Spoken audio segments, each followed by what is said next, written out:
Welcome to DMV Spotlight here in the nation's capital, where we shine a light on the issues impacting Maryland, D.C., and Virginia. Well, as we all know, the midterm elections are coming up on November 8th, 2022. And in Maryland, there is a question number 4, a state ballot question over the legalization of marijuana. And my guest today is Heidi Rochon, who is the director of the Parent Action Network with Smart Approaches to Marijuana. And I want to thank you so much for joining me today on DMV Spotlight. Thank you. So, Heidi, this ballot question means that marijuana would be legalized for anyone over the age of 21 starting next July. And it would direct the Maryland State Legislature to pass laws for use, distribution, regulation, and taxation of marijuana. What are your concerns to this ballot question? One of my first concerns is that the general public believes that it's just going to happen and that they won't vote no, which I think is really important. We've seen in other states that have been legalized that there's not been great results for our youth. And are you concerned that that there's going to be any harm that comes from it? Absolutely. We have parents that contact our network every single day that have young people that have been harmed from marijuana. They're experiencing high levels of depression, anxiety, paranoia, psychosis. I even have a large number of parents whose children have committed suicide because of the psychosis and the hallucinations that they've experienced. And do you think that that messaging is getting out to the average voter? I don't. I think that most people believe that marijuana is a simple leaf or a plant, and that's really not true. Once this is legalized, which truly means commercialized, just like tobacco and alcohol, because those are the companies that own the cannabis companies, they're going to come in and target young people.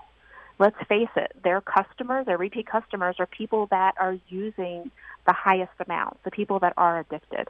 And so that's who they want to make sure they target. Just like Juul did, the tobacco company did, they created Juul to create more users of the vape product, and it worked successfully. There are a lot of people that had a lot of problems with Juul, and thank goodness after the fact we were able to get that banned. So Juul now is a completely now THC company. They're PACs, and their goal now is to create vaping THC products. And we had heard early on that some of the arguments to push through this ballot question was because of the decriminalization of marijuana based on what some people have said was just unfair targeting of certain populations for marijuana use. Is there a distinction here between decriminalization and legalization? Yeah, there absolutely should be. I agree. People should not be going to jail for a simple marijuana possession. I don't think that's going to help people. Obviously, if people are repeatedly getting charges, there should be a treatment intervention and not an incarceration. So I don't think people need to go to jail, but I believe there's a really balanced in between that we can do without commercializing the entire market. In states that have legalized, they have shown that even the targeting and the equity aspect, people are still targeting people of color, and that's not changed those arrest rates, unfortunately. That's a systematic issue that has to be addressed. Legalizing marijuana is not going to do that. And so, what are your biggest concerns? Because there was a recent poll conducted by the University of Maryland and the Washington Post that found that the majority of Maryland voters now do support marijuana legalization. Are you facing an uphill battle to try to get the word out, at least about the dangers of marijuana legalization and, as you say, commercialization? So I've never been asked to participate in those polls. Everyone I've ever talked to has not been asked about those polls. So I'm not sure that they're completely true. Often those polls are funded by the cannabis companies, so they're targeting the people that are buying their products, which are more likely to say yes.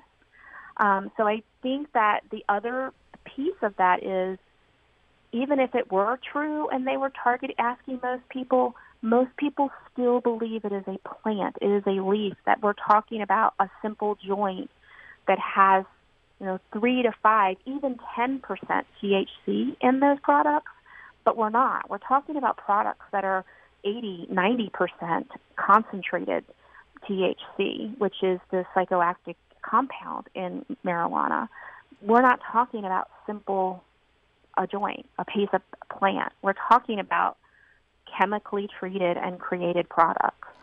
So I think most people don't know that, and if they knew that there was a difference between, we can decriminalize, we don't have to commercialize or legalize this product, given that choice, most polls show that most Americans would choose for decriminalization if there was an in-between.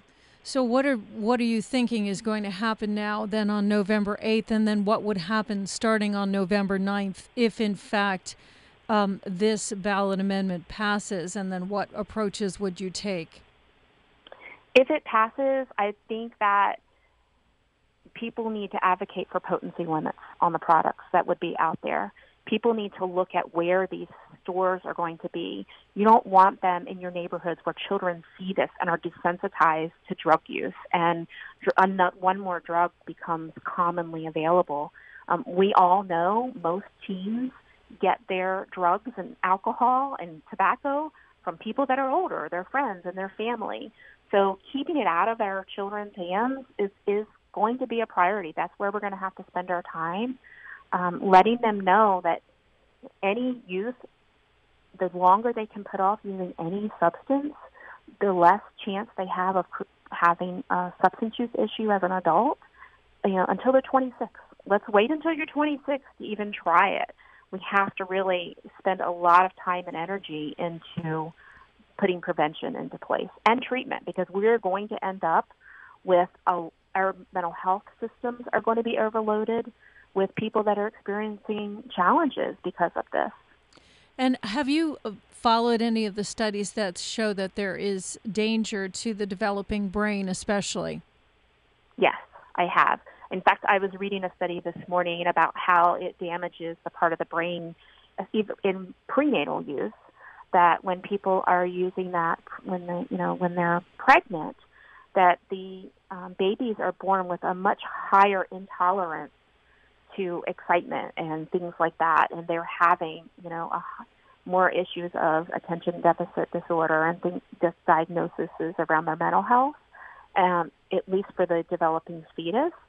And teenagers' brains, it gets rid of the blood flow that brains need to develop. It affects their executive functioning skills. Executive functioning skills are the number one skills that young people need to develop, and that's what is developing in their brains. And that's also exactly where the cannabinoids go in and affect. And so we don't need their executive functioning skills changed. We want them to develop as they should.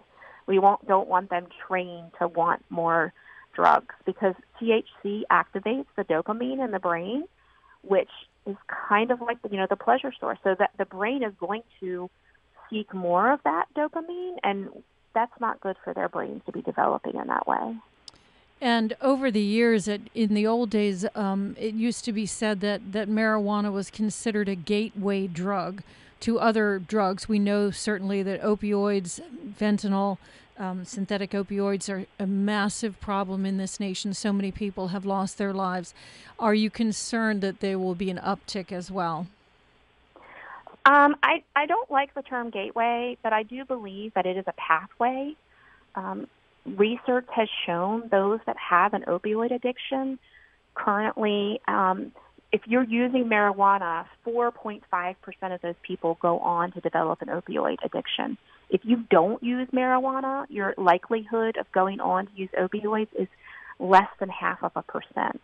So that is a big jump. Even if 4% is not a lot, that is a big jump in the number that will develop those problems, and we have enough already. There are research studies that are showing that using marijuana is not a harm reduction tool that some people have believed, that those that are trying to stop using opioids actually have marijuana trigger their need to use again and has not been effective in that way. So I am concerned about people thinking that's going to solve problems, but it actually creating more problems. So I don't think it's a gateway. I think it's a pathway. And then you have made the distinction that the marijuana that people think of as just being a leafy plant or something that you would grow in the backyard or people would put in a brownie or something is different than what we're talking about here. It is very different. The plants generally, in the 70s they were 3 to 5%. Today those plants are averaging about 30%. But the concentrates that are being used are up to 99%. The average is, I'm going to say, about 85% THC. So that's a big difference in what people believed marijuana was. So as people are reading this ballot question, who is pushing forward this ballot question? Obviously, it's gotten on the Maryland ballot, and you have very strong concerns. Has anyone in authority listened to your concerns? Medical professionals have. The medical profession has been screaming from the top of their lungs that this is not a good idea. You can read every day in the news that there are emergency rooms in states that are legalized that are now overwhelmed with cannabis use disorder patients, that the psychosis rates are increasing. So the medical community has serious concerns. The substance use community, I've talked to families every day that are worried about this. So I believe those people are concerned. Unfortunately, the cannabis industry has huge amounts of profit to earn, and they don't care who they harm. They just know that, they may get a fine later on after the fact, and they will apologize afterwards, just like the tobacco industry, the alcohol industry, big pharma companies. They apologized after they did the harm, but their pockets were already lined at that point. So most people that are proponents are either using it already and already have an addiction to it, or they are people that have something to gain in terms of profit. So let me ask you, if people are listening today and they want to find out more information, where should they go?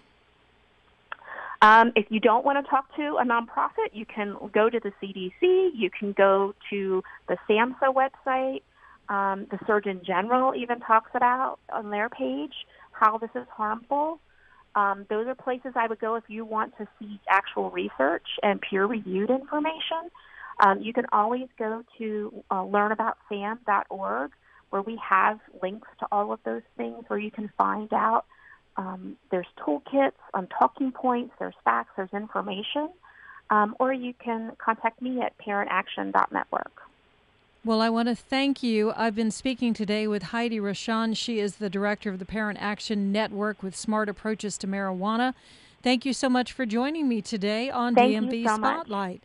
Join us again next week at this same time for DMV Spotlight. I'm Barbara Britt.